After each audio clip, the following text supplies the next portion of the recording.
mga tanong na minsan mahirap sagutin. Mga tanong na tila simpleng intriga lamang sa unang tingin, pero kapag mas sinuri mo, tila bahagi pala ng mas malawak at mas malalim na kwento.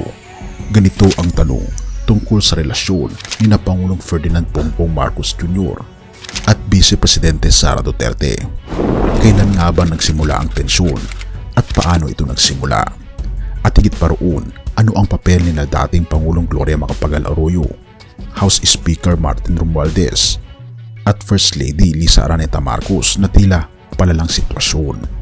Sa politika, bihira ang biglaang kilos. Kada salita, galaw at desisyon ay may dahilan.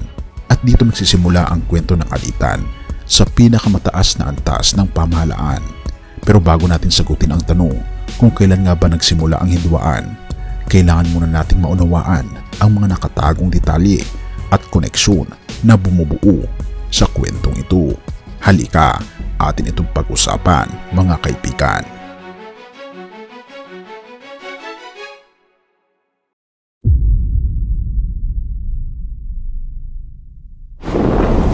Noong halalan, 2022, naging sentro ng kampanya ni na PBBM at VP Sara ang pangakong unity. Mula sa magkaibang partido, nagkaroon ng alyansa sa ilalim ng Lakas CMD para mabuo ang unity team na nangako ng pagkakaisa at pagbabago para sa bayan. Ngunit kahit noong unang panahon ng kampanya, kapansin-pansin na tila hindi lubos ang pagkakasundo ng dalawang kampo.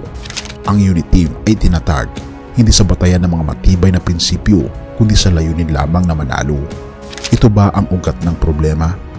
Kung tutuusin, ang mga alyansang itinatayo sa pansariling interes ay karaniwang natatapos kapag tapos na rin ang layunin nito. At dito natin nakikita ang unti-unting pagkakabitak ng kanilang relasyon.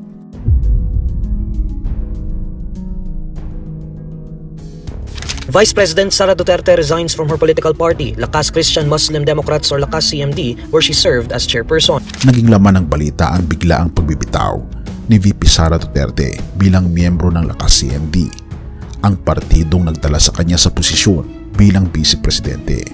Ayon sa kanyang pahayag, ang dahilan ng kanyang pagbibitaw ay ang political toxicity at power play na nararanasan niya. Sa unang tingin, tila simpleng desisyon lamang ito ng isang leader na gustong pagtuunan ng pansin ang kanyang trabaho bilang kalihim ng DepEd at co-vice chair ng NTF-ELCAC. Pero ang tanong, ano ang ibig sabihin ng toxicity at power play?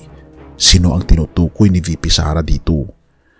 Pero bago ang lahat ng yan, may pasabog ako sa inyo dahil ang Great Controversy na isa sa pinaka-best-selling na libro ngayon patungkol sa propesiya sa Biblia ay halos 40% off.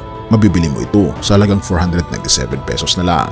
Kung interesado ka kaibigan, i-click mo sa description sa baba at mabubuksan ang iyong mga mata sa mas malinaw na pangitain sa iyong hinaharap.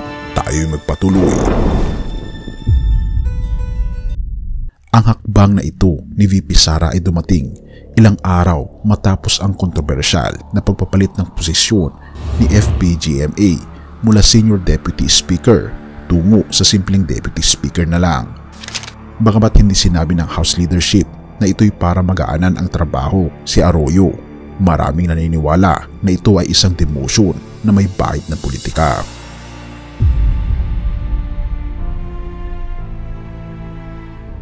Si Gloria Macapagal-Arroyo o FPGMA ay kilalang malapit kay VP Sara. Hindi may kakailang siya rin ang tumulong upang mabuo ang alyansa sa pagitan ni na PBBM at Duterte noong 2022. Sa madaling salita, siya ang isa sa mga tagapamagitan na nagdala sa unity team. Kaya't nang siya ay biglang maalis sa kanyang mataas na posisyon sa Kamara, maraming nagtaka kung ito ba ay bahagi ng mas malalim na plano. Si Arroyo ay kilala sa pagiging strategist, isang leader na may malalim na kaalaman sa mga pasikot-sikot ng politika. Pero bakit tila siya ang naging target ng galaw na ito at paano ito nauugnay sa relasyon ni na PBBM at VP Sara?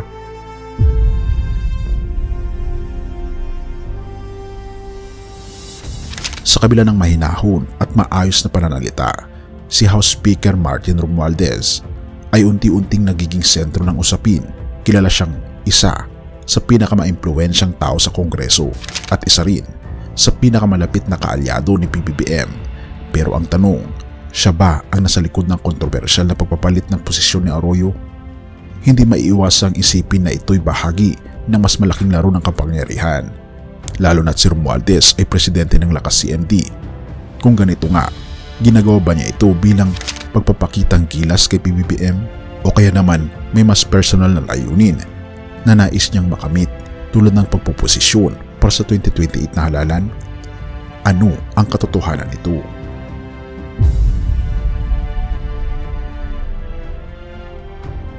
Sa gitna ng tensyon, ang First Lady na si Lisa Araneta Marcos ay naging bukas sa kanyang damdamin laban kay VP Sara. Sa isang panayam, hayagan niyang sinabi ang pagkadismaya kay Duterte dahil sa isyong tumawa ito sa rally kung saan tinawag na bangag si PBBM. Ang kanyang pahayag ay may halong emosyon. Pupunta ka sa rally, tatawagin yung presidente mong bangag, di ba? You're going to laugh, tama ba yun? Ika pa ni First Lady Lisa Araneta Marcos. Sa paningin ng marami, ang mga pahayag na ito ay tila personal na atake laban kay VP Sara. Pero ano ang ibig sabihin nito para sa relasyon ng First Family at ng Vice Presidente? Si Lisa ba ang nagiging hadlang sa pagkakaisa ng dalawang kampo?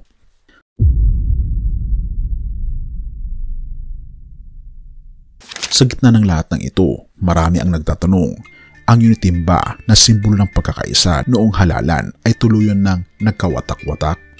Ang pagbibitaw ni VP Sara sa Lakas CMD, ang demotion ni FPGMA at ang mga pahayag ni Lisa ay tila pawang mga indikasyon ng malalim na pagkakaiwalay ng dalawang kampo. Bukod pa rito, sinasabi ng ilang kritiko na ang lahat ng ito ay bahagi ng paghahanda para sa 2028 na halalan. Si FPGMA, VP Sara at Speaker Martin Romualdez ay tila may kanya-kanyang posisyon na gustong palakasin, habang si PBBM, ang kanyang kampo naman, ay nagpupursigi upang mapanatili ang kontrol. Sa larangan ng politika, bihira ang nananalo nang walang nasasaktan. Sa kasalukuyang sitwasyon, mukhang ang pinakamalaking talo ay ang pangakong unity na ginamit bilang batayan ng Uniteam. Ang tensyon na ito hindi lamang tungkol kina PBBM at VP Sara, kundi pati na rin sa mga mas malalaking puwersa sa likod nila. At kapansin-pansin, ganito ang epekto ng politika, kaibigan. Kumakain ito ng atensyon, binibihag ang ating isipan, at nililinlang ang ating mga emosyon. Pero ang tanong sa dulo ng content na ito, sino ang totoong naglalaro ng laro? At ano ang magiging susunod na hakbang nila? James 3 verse 16-17. For where envy and selfish ambition exist, there will be disorder and every vile practice. But the wisdom from above is pure, then peaceable, gentle, open to reason, full of mercy and good fruits, impartial and sincere. Sa gitna ng kaguluhan at tensyon sa politika, makikita natin ang totoo at hindi maikakailang katotohanan ng salita ng ating Panginoong Diyos. Ang James 3 verse 16-17 ay nagsisilbing salamin kung bakit ang pagkakawatak-watak ay nangyayari sa kahit anong institusyon, maging pamilya, komunidad o maging sa pamahalaan. Ang ugat nito ay ang inggit at pansariling ambisyon. Sa sitwasyong kinakaharap ng liderato sa Pilipinas, malinaw ang hamon. Kanino ba ang layunin? Para sa tao ba o para sa pansariling interes lamang? Nakikita natin na sa tuwing nauuna ang pansariling hangarin kaysa sa kapakanan ng iba, nagkakaroon ng disorder o kaguluhan tulad ng nasusulat sa talata. Ngunit ang ating Panginoong Diyos ay nag-aalok ng isang alternatibo, ang karunungang nagmumula sa Kanya. Ito ay may taglay na kapayapaan, kabutihan at pagiging bukas sa katwiran. Ang tunay na leader, ayon sa salita ng ating Panginoong Diyos, ay hindi naghahangad ng pansariling pakinabang, kundi gumagawa para sa ikabubuti ng lahat. Isang ehemplo na tila nawawala sa ilang bahagi ng ating kasalukuyang sistema. Purihin ang ating Panginoong Diyos at tayo'y manalangin. Ama naming Diyos na makapangyarihan sa lahat, kami po'y lubos na nagpapasalamat sa inyo at kami po ay nagpapakumbaba sa iyong harapan.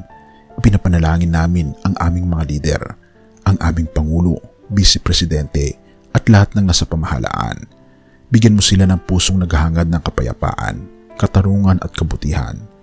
Alisin niyo po ang inggit at pansariling ambisyon sa kanilang mga puso at palitan ito ng pagmamalasakit sa bayan. Gamitin niyo po silang instrumento ng iyong plano para sa aming bansa.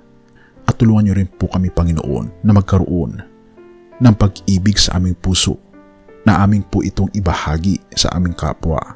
At tulungan niyo po kami, Panginoon, na ibukas ang aming mga puso at punuhin niyo po ito ng biyaya at pagmamahal upang maibahagi po namin ang pagmamahal sa aming kapwa. Salamat po, Panginoong Diyos, sa inyo pong pag-ibig. Tulungan kami magkaisa at patawarin po kami sa lahat ng aming pagkukulang at pagkakasala. Pagpalain po, Panginoon, ang bawat isa. At salamat sa pagdinig ng aming mga panalangin.